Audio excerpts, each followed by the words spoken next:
আসসালামু আলাইকুম। আজকে আপনাদের সাথে কথা বলবো HTML অ্যাট্রিবিউট নিয়ে। HTML অ্যাট্রিবিউট কি এবং এটা কিভাবে ব্যবহার করতে হয় সেই জিনিসটা আপনাদেরকে আজকে দেখাবো। তো চলুন ভিডিওটি শুরু করা যাক ইন্ট্রোর পরে।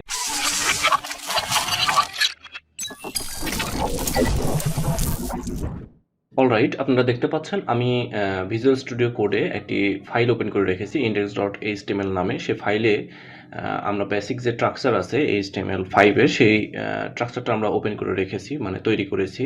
সেখানে আমরা টাইটেল দিয়েছি HTML অ্যাট্রিবিউট।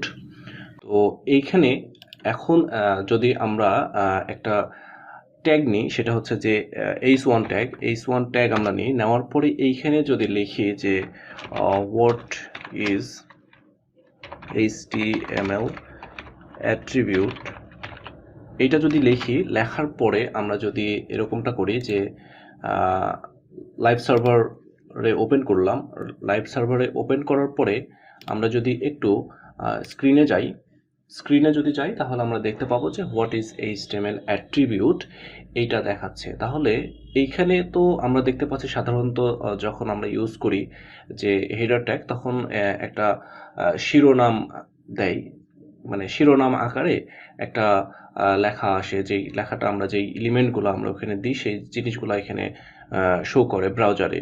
কিন্তু এইটার ভিতরে কি কোনো অ্যাট্রিবিউট আছে? অবশ্যই নাই, এটার ভিতরে কোনো অ্যাট্রিবিউট নাই। কিন্তু আমরা এখন দেখতে পাচ্ছি কি এখানে বাই ডিফল্ট কালার আছে ব্ল্যাক, ফন্টের যে কালার সেই কালার আমরা দেখতে পাচ্ছি এখানে ব্ল্যাক আছে। কিন্তু এইটাকে যখন আমরা চেঞ্জ করতে যাব, অর্থাৎ কোনো এলিমেন্টের ভেতরে নতুন কিছু যখন আমরা সংযোজন করব বা অ্যাড করব বা যোগ করব, তখন সেটাকে আমরা অ্যাট্রিবিউট বলবো। ঠিক আছে? তাহলে সেটা আমরা কিভাবে করতে পারি? সাপোজ একটা উদাহরণের মাধ্যমে আমরা যদি দেখি যে এইটার কালার আমরা ব্ল্যাক আছে, আমরা এর ফ্রন্ট কালার আমরা করে দিতে যাচ্ছি রেড। তাহলে সেটা কিভাবে করা যায়? অ্যাট্রিবিউটের মাধ্যমে। তো আমরা ভিজুয়াল স্টুডিও কোডে গেলাম। যাওয়ার পরে আমরা যদি এইখানে দেখি যে এইটা একটা ট্যাগ, এটা হচ্ছে যে HTML ট্যাগ, মানে HTML এর ট্যাগ, সেটা হচ্ছে যে হেডিং ট্যাগ। আর এই হেডিং ট্যাগের এটা হচ্ছে হেডিং 1, এটা একটু ফ্রন্ট সবথেকে একটু বড় দেখাবে। ঠিক আছে? সবথেকে বড় দেখাবে এবং একটু বোল্ড আকারে দেখাবে, যার কারণে এটা একটা মানে হেডিং ট্যাগ। তো এটার দুইটা পার্ট আছে, একটা হচ্ছে যে ক্লোজিং পার্ট, একটা হচ্ছে যে ওপেনিং পার্ট। একটা হচ্ছে যে ক্লোজিং পার্ট এবং ওপেনিং পার্ট। এটা হচ্ছে যে ক্লোজিং পার্ট, এটা হচ্ছে যে ওপেনিং পার্ট।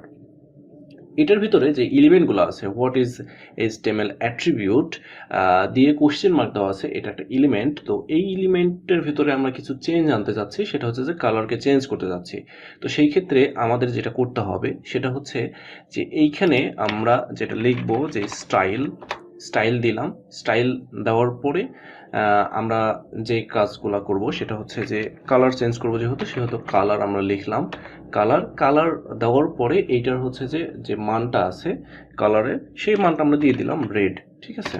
আমরা রেড দিলাম, যেহেতু আমরা কালার করতে যাচ্ছি রেড। তো এখন যদি আমরা ব্রাউজারে যাই, ব্রাউজারে গিয়ে আমরা যদি এটাকে রিফ্রেশ করি, ঠিক আছে?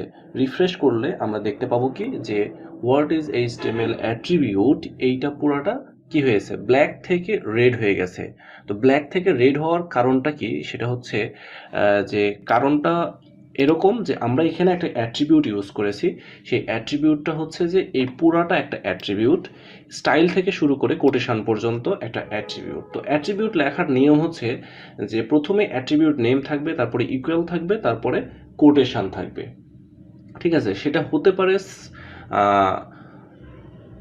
সিঙ্গেল কোট, হতে পারে ডাবল কোট, যে কোনো একটা কোটের ভেতরে হলেই হবে। তো এইখানে দেখা যাচ্ছে যে ডাবল কোট আছে, আমরা এইটাকে যদি ডাবল কোট না দিয়ে আমরা এরকমটা দিই যে সিঙ্গেল কোট। ঠিক আছে? সিঙ্গেল কোটের ভিতরে যদি এরকম করে কালার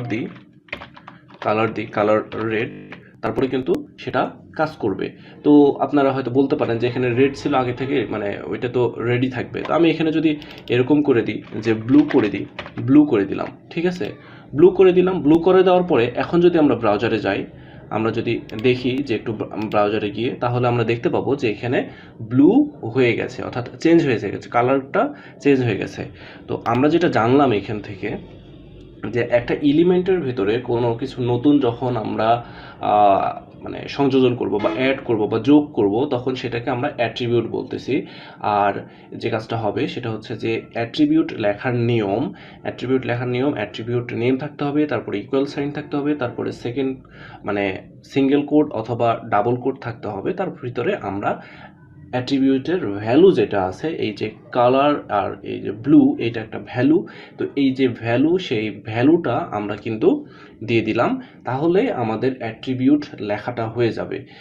এটাকেই অ্যাট্রিবিউট বলে এবং এইভাবে অ্যাট্রিবিউট লিখতে হয়।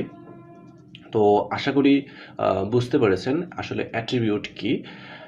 অ্যাট্রিবিউট এর বাইরে কিছু না। আরও যদি আপনাদের জানার থাকে তাহলে আপনারা গুগল, ইউটিউব এগুলোতে সার্চ করে দেখতে পারেন অ্যাট্রিবিউট কি। আসলে জানার কোনো শেষ নাই। ডিপলি যত মানে সার্চ করবেন, আমি আসলে পুরো বিষয়টা একবারে আপনাদের কাছে তুলে ধরছি না, সবগুলো অ্যাট্রিবিউট নিয়ে কথা বলছি না। এটার কারণ হচ্ছে যে আমি জাস্ট আপনাদেরকে বললাম যে অ্যাট্রিবিউট কি এবং অ্যাট্রিবিউট কিভাবে ব্যবহার করা হয়। আপনারা এখন গুগলে সার্চ দিবেন, দেওয়ার পরে দেখবেন যে আসলে কতগুলো অ্যাট্রিবিউট আছে HTML এলিমেন্টে, এবং কোনগুলো হচ্ছে যে গ্লোবাল অ্যাট্রিবিউট, কোনগুলো প্রাইমারি অ্যাট্রিবিউট। এই জিনিসগুলো আপনারা একটু গুগলে সার্চ করে দেখবেন, তাহলে আপনাদের যেটা হবে যে গুগলে সার্চ করার যে অ্যাবিলিটি, সেই অ্যাবিলিটিটা আপনাদের গ্রো হবে। তো সেটা আপনাদের পরবর্তীতে বেনিফিট হবে, আপনারা বেনিফিট পাবেন যে গুগলে সার্চ করার যে বেনিফিট, সেই বেনিফিটটাও কিন্তু পাবেন।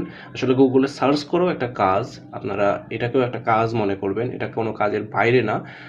সো আশা করি ভিডিওটি ভালো লেগেছে। যদি ভালো লেগে থাকে তাহলে অবশ্যই আমার চ্যানেলটিতে সাবস্ক্রাইব করবেন এবং পাশে থাকা বেল আইকনটিতে ক্লিক করে দেবেন পরবর্তী ভিডিওগুলো পাওয়ার জন্য। অবশ্যই এই ভিডিওটি শেয়ার করে দিবেন আপনাদের বন্ধুদের মাঝে। তো আজ এই পর্যন্তই। আসসালামু আলাইকুম।